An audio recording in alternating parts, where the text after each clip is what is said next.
ஆசீர்வதிக்கும் கிண்ணம் கிறிஸ்துவின் இரத்தத்தில் பங்கு கொள்வதன்றோ. நாம் ஆசீர்வதிக்கும் கிண்ணம் கிறிஸ்துவின் இரத்தத்தில் பங்கு கொள்வதன்றோ.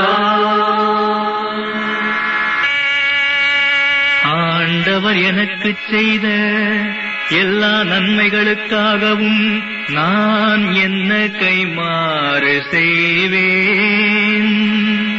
மீட்புக்காக நன்றி கூறி கிண்ணத்தை கையிலெடுத்து ஆண்டவருடைய திருப்பெயரை சொல்லி கூப்பிடுவேன்.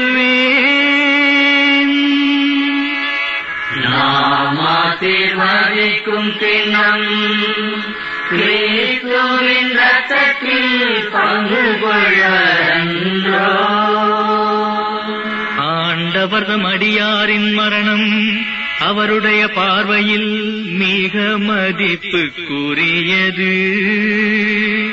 ஆண்டவரே, நான் ஊழியன், உம் அடியேன், உமது அடியாளின் மகன். என் கட்டுகளை நீர் அவிழ்த்து விட்டீர். நாம் ஆசீர்வதிக்கும் கிண்ணம் கிறிஸ்துவின் இரத்தத்தில் பங்கு கொள்வதன்றோ.